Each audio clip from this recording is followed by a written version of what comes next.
सर्वेषामे दानानां ज्ञानदानं विशिष्य। क्या आपको इन शब्दों को समझने में और बोलने में कोई परेशानी होती है? क्या आपकी रिपोर्ट कार्ड का अंग्रेजी का हिस्सा लाल रंग से भरा पड़ा है? क्या अच्छा कम्युनिकेशन स्किल आपकी तरक्की में बाधक है? यदि हां, तो आपकी समस्या का समाधान है हमारे पास।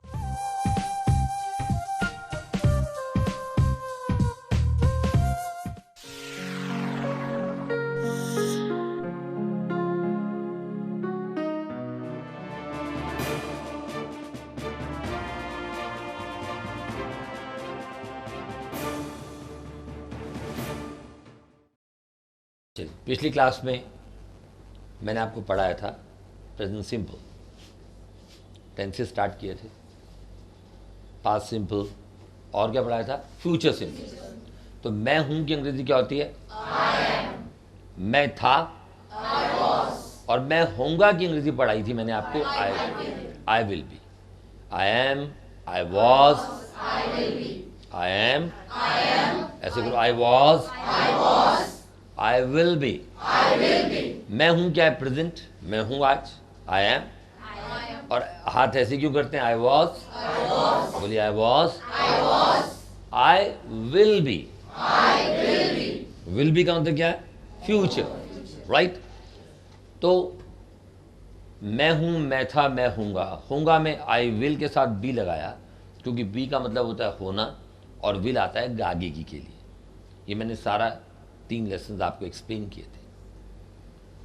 आज हम अगला लेसन पढ़ेंगे प्रेजेंट इंडेफिनिट टेंस का, और वो स्टार्ट करने से पहले हम स्पोकन इंग्लिश के कुछ सेंटेंसेस बोलेंगे।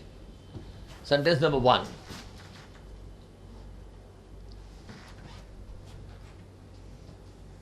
जब हमने किसी को ये बोलना हो कि अरे चुप रहो यार, क्या बोलना? अपने पार्टनर को बोलो चुप रहे यार। आपका पार्टनर कौन है? फिर आप इधर क्यों बोल रहे हैं? सबको मालूम है पार्टनर्स कौन है? अभी आपने यूर ऑसम बोला था सबको, है ना? तो अपने पार्टनर को बोलिए चुप रहे यार, राइट। चुप रहे की अंग्रेजी होती है कीप मम। क्या होती है? कीप मम। स्पोकन इंग्लिश में वैसे ही बोलते हैं, हम ये नहीं कहते डोंट स्पीक, क्या बोलते हैं? कीप मम। अब ये कीप मम ये किस में आता है? ग्रामेटिकली। ये जैसे जैसे आगे लेसन पढ़ेंगे आपको पता लगता जाएगा। तो कीप मम का मतलब क्या हुआ? चुप। आप साथ साथ लिख भी सकते हैं, राइट। तो कीप मम का मतलब है चुप रहिए।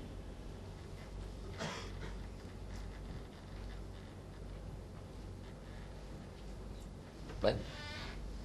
नंबर 2, अब कोई व्यक्ति आपके सामने कोई प्रस्ताव रखता है, राइट। आप कहते हो भाई खाने में क्या बनाए, आप बताइए ना, राइट। तो आप क्या बोलते हो? जैसे आपकी इच्छा, जो आप चाहो बना लो। ऐसा बोलते नहीं बोलते? या किसी घर मेहमान बन के जाओ, बोलो नहीं यार मैं तो करेले खाऊंगा, ऐसा बोलते हो? हैं?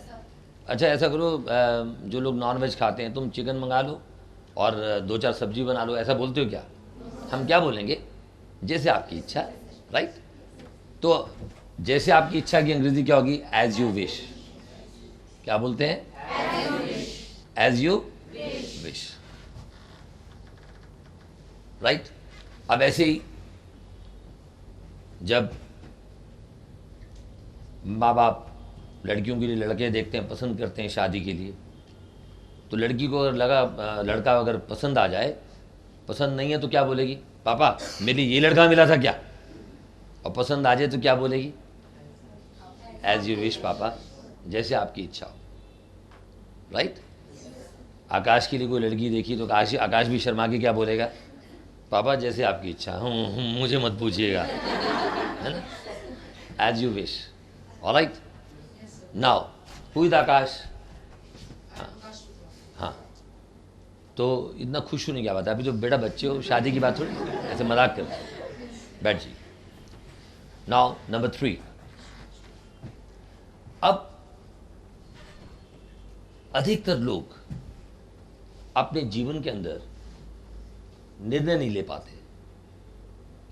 संसार का सबसे मुश्किल काम क्या है व्यक्ति के लिए? निर्णय लेना।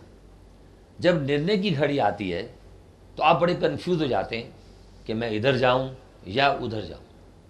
अगर 3 बड़े 4 बड़े हैंडसम लड़के आपको प्रपोज कर दें शादी के लिए तो आप पागल हो जाओगे, आप कंफ्यूज हो जाओगे, आप निर्णय नहीं ले पाओगे, क्योंकि आपको अपनी पसंद ही मालूम नहीं है।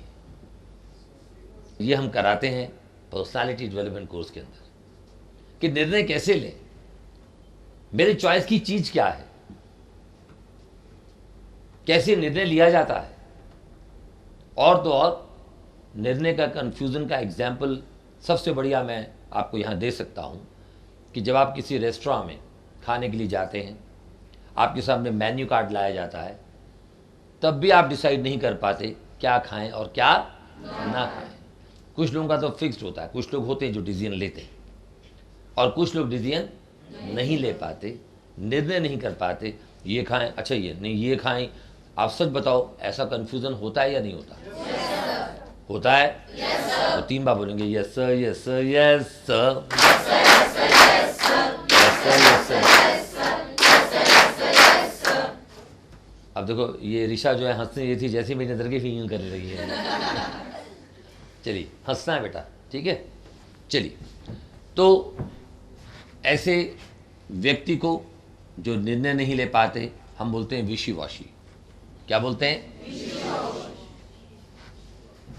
ढीला ढाला, राइट।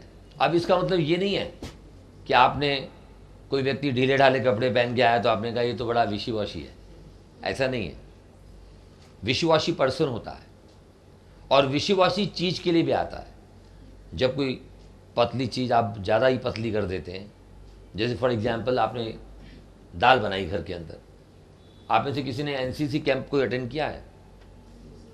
एनसीसी कैंप्स में ऐसा होता है नहीं होता मुझे नहीं मालूम, लेकिन कई साल पहले सचमुच में ऐसा होता था कि चावल और दाल बनती थी और दाल जो है ऐसी होती थी, उसके अंदर जब कड़छी डालते थे तो पानी पानी ज़्यादा आता था और दाल के दाने बहुत कम आते थे। आजकल भी ऐसा ही होता है, ऐसा ही होता है ना, बड़ी पतली पतली दाल बनती है।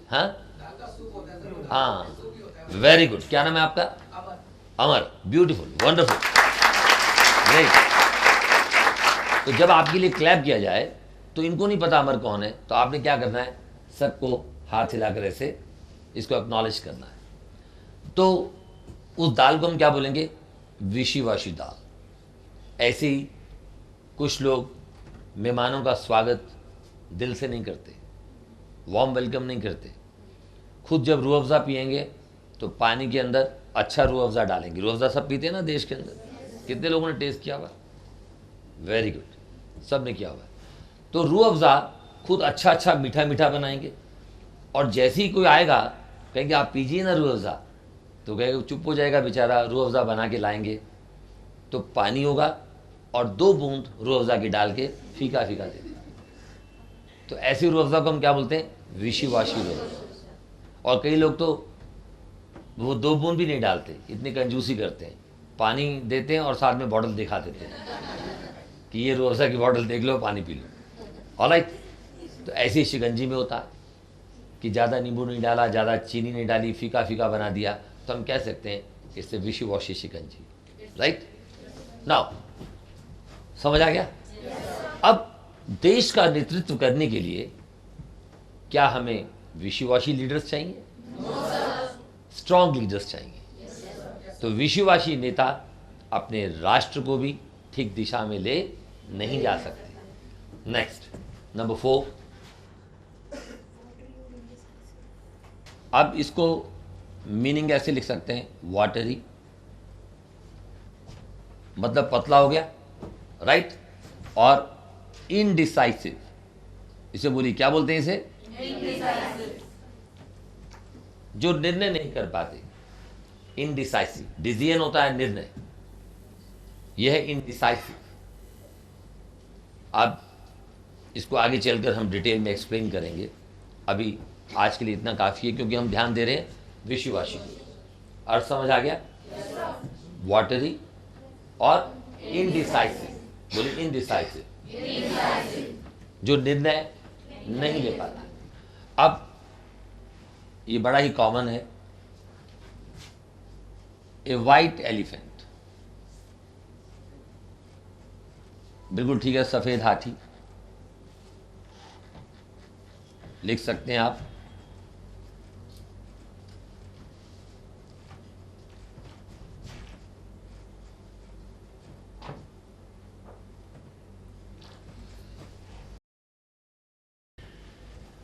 ए वाइट एलिफेंट का मतलब है सफेद हाथी। एक ऐसा पोजीशन जो आपके पास हो, एक ऐसी चीज जो आपके पास हो जिसका बेकार सी चीज, जिसका यूज कम हो और खर्चा बहुत ज़्यादा हो। मान लो आपकी तनख्वाह 10,000 रुपये है महीने की और आप मर्सिडीज़ गाड़ी खड़ी कर लो, क्या आप अफोर्ड कर पाएंगे? तो आप ही कहेंगे this car is a white elephant for me. आप सब लोग इंडियंस हैं, है ना, एक सीमित पैसे के अंदर गुजारा करते हैं अधिकतर लोग इस देश के, और आप में से कोई लड़का बोले यार मैं तो अमेरिकन लड़की से शादी करूंगा, तो वो जो अमेरिकन वाइफ है आपके लिए क्या हो जाएगी? अ वाइट एलिफेंट। तो अमर की शादी, अमर आपकी शादी हो गई, मान लो आपकी शादी किसी अमेरिकन लड़की से हो जाए, राइट? तो अगर मान लो हो जाए तो क्या होगा? फिर ये अमर रोता रोता मेरे पास आएगा, सर क्या बताऊं सर, सफ़ेद हाथी पाल लिया है। हाथी का खर्चा ज़्यादा होता है और उसका यूज़ कम होता है, ठीक है? तो American wife is a white elephant for an Indian husband. हम ये बोल लिख सकते हैं। एग्जाम्पल,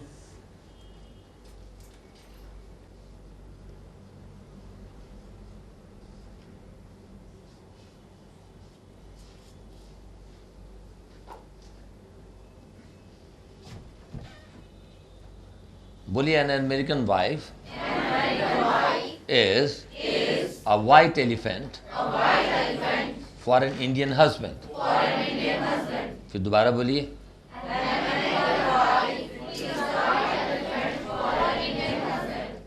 दोबारा बोलिए,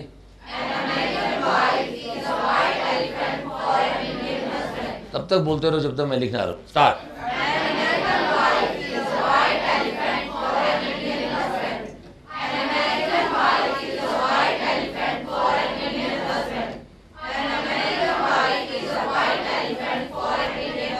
ब्यूटीफुल। नंबर 5। अब हमारे देश की आज हालत क्या हो रही है? महंगाई बढ़ रही है, देखा आपने, पार्लियामेंट में बहस भी चल रही है, और गरीब और अधिक गरीब होता जा रहा है और अमीर और अधिक अमीर होता जा रहा है। कहते थे पहले कि पहला 1 लाख रुपया कमाना बड़ा मुश्किल है, फिर जब 1 लाख रुपया जेब में आ जाए तो 1 लाख से लाखों नहीं कई लाखों कमाओगे आप, करोड़ों कमाओगे आप।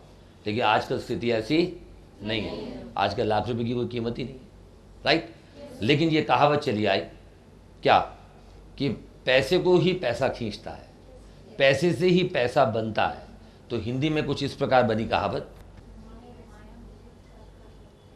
तो हिंदी में ये बोलते हैं माया को माया मिले। माया समझते हो? ये किसी लड़की का नाम नहीं है ठीक है, राइट? माया को माया मिले, कर कर लंबे हाथ। बोलिए, दोबारा बोलिए,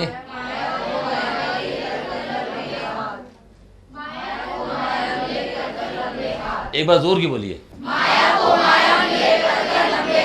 चलिए अब लिखिए मत, छोड़ दो लिखना, अब बाद में लिखने का टाइम दे देंगे आपको, ठीक है? पहले मेरे साथ पार्टिसिपेट कीजिए। तो बोलिए दोबारा से, माया को माया मिले कर कर लंबे हाथ। ब्यूटीफुल। अब इसको हम अंग्रेजी में कहते हैं मनी बिगेट्स मनी। अब ये प्रेजेंट इंडेफिनिट टेंस में आता है, इसको अभी पढ़ाएंगे। Money begets money. बोलिए, दोबारा बोलिए, मनी बिगेट्स मनी। पैसे से पैसा बनता है। इसी प्रकार आपको आगे चलकर मैं टेलीपैथी शब्द पढ़ाऊंगा। अगर आपके मन में मेरे प्रति प्यार की भावना है तो मेरे मन में भी आपके प्रति प्यार की भावना उजागर होगी। अगर मेरे मन में प्यार की भावना है तो आपके मन में भी प्यार की भावना जगेगी। मैं तो आपसे नफरत करूं और मैं सोचूं कि मेरे स्टूडेंट्स मेरे को प्यार करें, ये पॉसिबल है?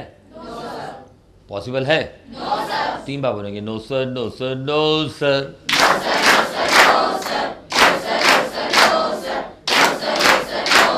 नो सर मतलब 3 बार का मतलब 9 बार, 3 बार के 3 सेट्स, राइट?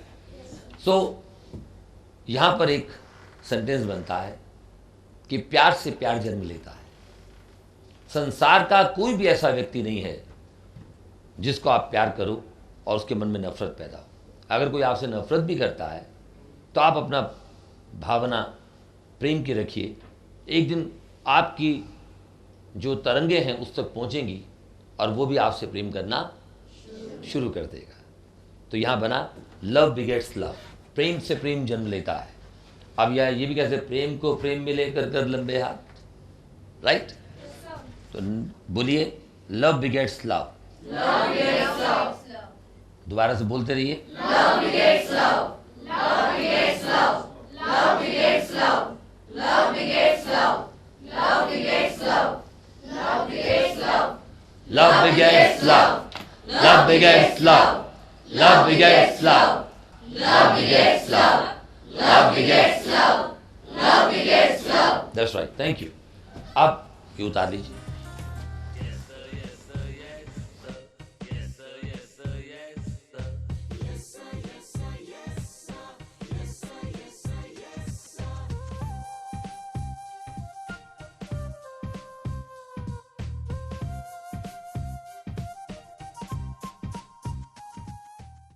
अब अगला जो शब्द मैंने दिया आपको वो है अमेजिंग।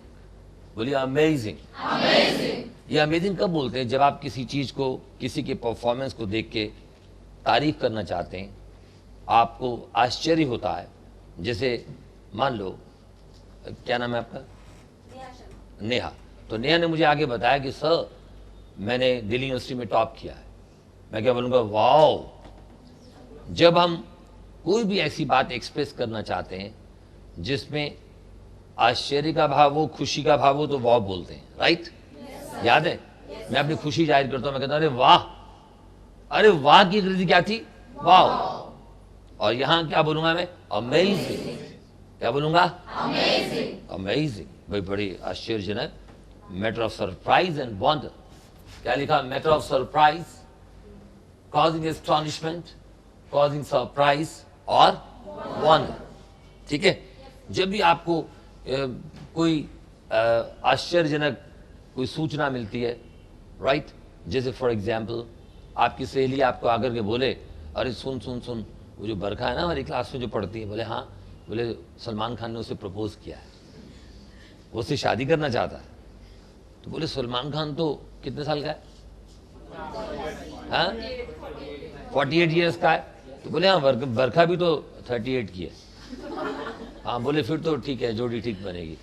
बोलो रियली यार, अमेजिंग, राइट? क्या बोलेंगे? अमेजिंग। It's okay. अब जैसे मान लो कोई भी व्यक्ति आपको कोई चीज ऑफर करता है और आप एकदम सरप्राइज का भाव व्यक्त करते हैं, तो आप क्या बोलते हैं? अमेजिंग। Now number 8। अब यहां पर आपके सामने स्पीचेस होंगी। तो एक स्टूडेंट ने बहुत अच्छा बोला, तो मैं क्या बोलूंगा?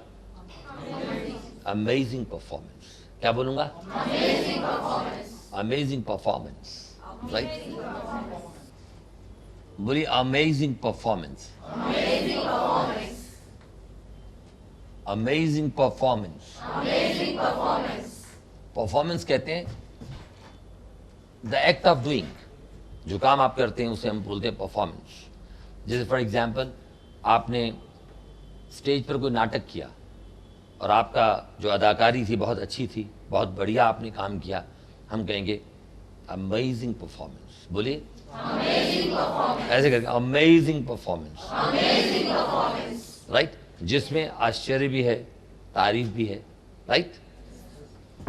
अब ये नहीं कि मान लो आप सड़क पे जा रहे हो और कोई व्यक्ति किसी का मर्डर कर रहा है, आपको वाओ क्या बात है, वाह वाह, अमेजिंग परफॉर्मेंस, ठीक है, तो वहां पर ये शब्द प्रयोग नहीं होते। अब आप सब लोग अंग्रेजी पढ़ रहे हैं, आपकी योग्यता है बात को समझने की, बात को पढ़ने की, अपनी इच्छा से आप पढ़ने के लिए आए। और आप देखेंगे कि भास्कर स्कूल के अलावा दिल्ली में और कोई ऐसा इंस्टीट्यूट नहीं है जहां इतनी बड़ी संख्या में विद्यार्थी पढ़ने के लिए जाते हो। भास्कर स्कूल ही दिल्ली का एक ऐसा इंस्टीट्यूट है जहां पर इतनी बड़ी मात्रा में लोग पढ़ने आते हैं, इतनी बड़ी भीड़ आती है पढ़ने। और किसी ने आपको जबरदस्ती तो नहीं भेजा? हेलो, जबरदस्ती भेजा क्या? अपनी इच्छा से आए हैं? एक बुलंद आवाज, अपनी इच्छा से आए हैं? ब्यूटीफुल। तो आप लोगों में इंग्लिश को लर्न करने की योग्यता है, और अगर नहीं है तो वो योग्यता हम पैदा कर देंगे। तो मैंने क्या बोला, यहां एग्जाम्पल दिया,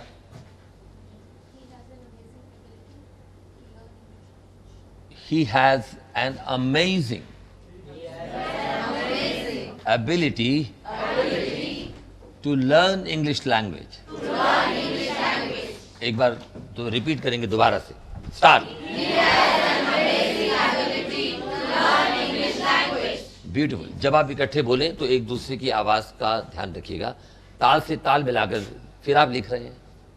मना किया कोई नहीं लिखेगा, लिखने का समय दिया जाएगा। He has an amazing ability to learn English language. Now, अब जैसे मैंने 2 बार आपको टोका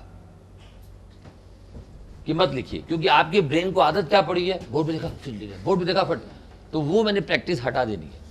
मैं बुलवा के आपको याद कराना चाहता हूं। बोलिए, he has an amazing ability to learn English language. He has an amazing ability to learn English language. दोबारा बोलिए, He has an amazing ability to learn English language. अब पढ़ने के लिए तो आप आ गए, और पढ़ाने वाले में भी योग्यता अगर ना हो तो क्या आप पढ़ पाएंगे? तो इसमें गिव एंड टेक है, लेना भी है और देना भी है। देने वाले को देने की कला भी आनी चाहिए। एज ए टीचर वही दे पाता है जो ईमानदारी और श्रद्धा से पढ़ाता है।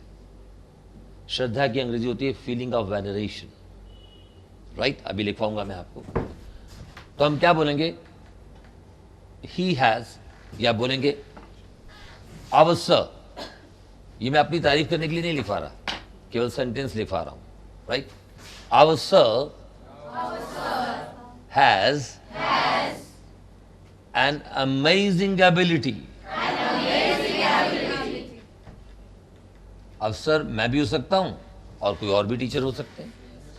तो जैसे कि आपको मालूम है, हम अपने टीचर्स को ट्रेनिंग देते हैं, उनको यहाँ पर मैं व्यक्तिगत रूप से ट्रेन करता हूँ।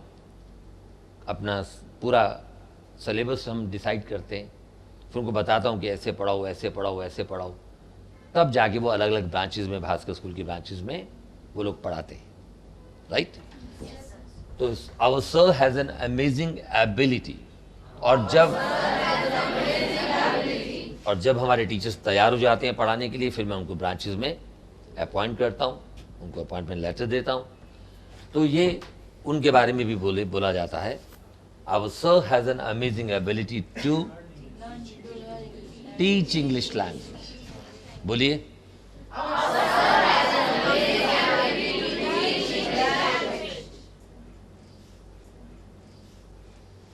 राइट? नाउ एक बार दोबारा बोलिए, ब्रेन को जैसी आदत डालोगे वैसा बनेगा। आपने बोला ABCDEFGHIJKLMNOPQRSTUVWXYZ, A to Z, Z को Z भी कहते हैं, A to Z आपने बोला तो आपके ब्रेन को आदत पड़ गई ABC बोलने की। अगर उल्टा बोलना पड़ जाए ZYX, समय लगेगा? आएगा ही नहीं। हमने ब्रेन को क्या आदत डाली, गिनती बोलो भाई, 1 2 3 4 5 6 7 8 9 10। अब उल्टा बोलने के लिए 100 तक बोला 10 तक बोला, 10, 9, 8, 7, 6, 5, 4, 3, 2, 1, ये तो शॉर्ट में बोल लिया। लेकिन अब 1 से 100 तक गिनती और 100 से उल्टा बोलना पड़ जाए तो समय लगेगा। You getting my point? Yes sir. तो जैसा ब्रेन को आदत डालेंगे वैसा बनेगा। अभी तक ब्रेन को क्या आदत थी आपके? बोर्ड पे देखा, फट लिख लिया, बोर्ड अरे लिख ले फटाफट। और अगर मैं कोई क्लास ऐसी लूँ जिसमें आपको लिखने की अनुमति दूँ ही ना, तो आप क्या बोलोगे जब क्लास के बाहर जाओगे? यार कॉपी भी तो कोई लिखा नहीं, राइट? तो लिखना है, लेकिन जब मैं पढ़ा लूँगा उसके बाद लिखना है। अगला जो शब्द मैं आपको दे रहा हूँ वो आपके टेस्ट से संबंधित है। जब आप कोई चीज़ खाते हैं तो आप क्या बोलते हैं? अरे कैसा लगा? आप उंगली उठा के बोलते हैं शानदार। ऐसा बोलते नहीं बोलते हो? आपने भोजन किया, यस सर, केवल 4 ही लोगों को अच्छा लगता है।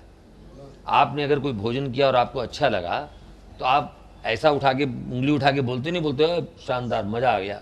कैसे बोलते हो? Yes sir, yes sir, yes sir, yes sir.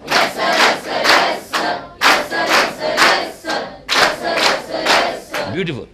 तो जब आप बोलते हैं तो उसके लिए शब्द आता है यमी, राइट? एक कैसा वर्ड था? यमी। अरे ये नूडल कैसे बने? बोलो। हाँ, ये टेस्ट के लिए आता है, डिलीशियस फूड के लिए आता है। अब ये नहीं कोई आपने बड़ी सुंदर सी लड़की देखी आप बोलो यार यमी है, या कोई लड़का आपने देखा है सलमान खान यमी है, राइट? तो ये टेस्ट से रिलेटेड वर्ड है और हम उसे क्या बोलते हैं? यमी। बोलो यमी। मुंह पे कुछ इंप्रेशन लाओ, यमी, राइट? अभी हम चलो बाद में करेंगे। इसका मीनिंग है very pleasing to the taste. बोलो very pleasing to the test.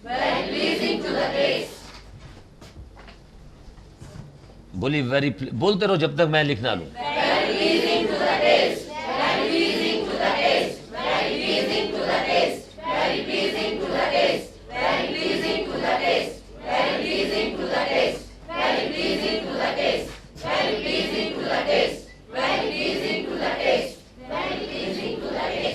अब आप देखिए, जो आप बोलते हैं वो इंपॉर्टेंट नहीं है। What you speak is not important. How you speak is very important. Is it clear? Yes, sir. What you speak is not important. How you speak is very important. अब मान लो भोजन बना बड़ा स्वादिष्ट, किसने पूछा कैसा बना? है यमी है, यमी है, यमी है यार, तो मजा आएगा सुनने का। तो आपको तारीफ करने का भी तरीका आना चाहिए, राइट?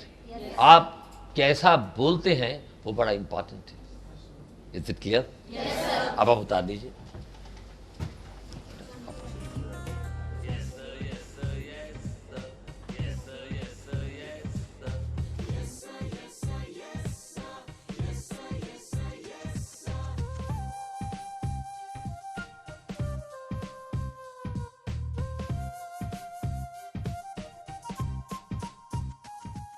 अब 2 सेंटेंसेस बड़े कॉमन हैं जो लोग बोलते हैं और उनमें बड़ा कन्फ्यूज़न होता है। जैसे जैसे ग्रामर आगे बढ़ेगी आपका कन्फ्यूज़न क्लियर होता जाएगा। जैसे मैंने बोला ही prepared all sorts of yummy dishes. ये जो प्रिपेयर्ड शब्द है, ये वर्ब प्रिपेयर माने तैयार करना, ये पास्ट इंडेफिनिट है, ये वर्ब की सेकंड फॉर्म है। अब प्रिपेयर की 3 फॉर्म होती हैं, प्रिपेयर, प्रिपेयर्ड और प्रिपेयर्ड। अब ये जो प्रिपेयर्ड सेकंड फॉर्म भी वही है, थर्ड फॉर्म भी वही है। अब हमें ये कैसे पता लगा कि ये वर्ब की सेकंड फॉर्म है? तो जब आप पास्ट इंडेफिनिट पढ़ेंगे तभी आपको क्लैरिटी होगी। आपको इस क्लास के अंदर जब सारे टेंसेस पढ़ाए जाएंगे तो कंप्लीशन के बाद ही आपको पता लगेगा, पास्ट इंडेफिनिट के कंप्लीशन के बाद, कि ये सेकंड फॉर्म कैसे पता लगा हमें। इसमें ये वाक्य है ही prepared all sorts of yummy dishes. ये शब्द यहाँ पर प्रिपेयर्ड आया। प्रिपेयर की 3 फॉर्म्स होती हैं, प्रिपेयर, प्रिपेयर्ड, प्रिपेयर। प्रिपेयर मन होता है तैयार करना, राइट? और ये वर्ब की सेकंड फॉर्म पास्ट इंडेफिनिट में आती है। अब सेकंड फॉर्म प्रिपेयर्ड है और थर्ड फॉर्म भी प्रिपेयर्ड है। प्रिपेयर की फर्स्ट फॉर्म होती है प्रिपेयर, प्रिपेयर्ड की सेकंड फॉर्म प्रिपेयर्ड और थर्ड फॉर्म भी प्रिपेयर। हमें ये कैसे पता लगता है कि ये वर्ब की सेकंड फॉर्म है? ये आपको तभी आंसर मिलेगा जब आप पास्ट इंडेफिनिट पढ़ेंगे। उस पास्ट इंडेफिनिट टेंस को कंप्लीट करने के बाद आप पहचान पाएंगे कि सेकंड फॉर्म है या थर्ड फॉर्म है। तो ये वर्ब की सेकंड फॉर्म है, ये पास्ट इंडेफिनिट टेंस में आता है।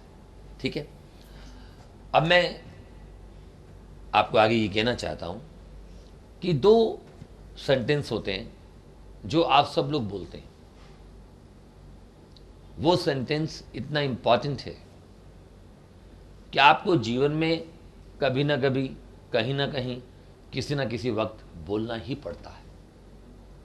वो सेंटेंस है आपकी आयु से संबंधित, आपकी एज से संबंधित। कोई ना कोई तो आपकी उम्र पूछता ही है, व्हाट्स योर एज। और मैंने क्या देखा कि मेरे देश में अधिकतर लोग इस सिंपल से वाक्य को गलत बोलते हैं। और वैसे ये तो सबको पता ही है, असली उम्र तो कोई भी नहीं बताता। ठीक है, गलत है। तो जैसे जैसे अब मतलब 20 साल तक, 25 साल तक व्यक्ति ठीक बताएगा। एक कितने साल की है तो 18 ईयर्स की हूँ मैं। 18 के बाद 19 आएगा, 20 आएगा, 23, 24, 25, तो 28 तक ठीक बताएगी। कितने साल की है? I am 28, you know, mummy papa बड़े वरीड हैं, लड़का देख रहे हैं। जैसे वो 30 की हो जाएगी तो 5 साल तक वो लड़की 30 की रहेगी। आई एम राइट और रॉन्ग? 40 की हो जाएगी तो 5 साल फिर घट जाएगी। वो 30 से आगे बड़ी मुश्किल से बढ़ती हैं लड़कियां, राइट। फिर जब 41 में 42 में आएंगी तो बड़ी मुश्किल से बोलेंगी आई एम 32, राइट। लेकिन हाथ वहीं जाएगा, आई एम 32। दुर्भाग्यवश मैं तो हाथ ऐसे कर ही नहीं सकता। तो व्हाट इज दैट?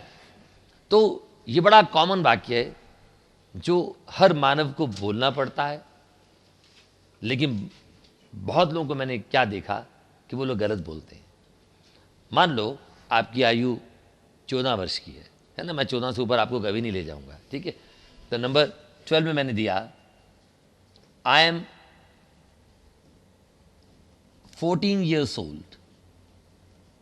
क्या आएगा? आई am 14 years। I am 14 years old। मैं 14 साल का हूं भाई, राइट। ध्यान रखना, ईयर के साथ क्या लगाया मैंने? एस लगाया। जब कॉमन एरर्स आते हैं एग्जाम के अंदर तो ऐसे वाक्यों में हम लोग अक्सर गलती कर जाते हैं। तो ये कॉमन एरर्स की कुछ बातें मैं आपको इन रेगुलर क्लासेस में बताऊंगा। नंबर 13, आई एम ए, ध्यान देना, I am a 14 year old, I am a 14-year-old boy। जब ए आएगा तो बॉय आएगा। मैं एक लड़का हूं, आई एम ए बॉय पढ़ाया था प्रेजेंट टेंस में, मैंने आपको पढ़ाया था। Yes sir, yes sir, yes sir.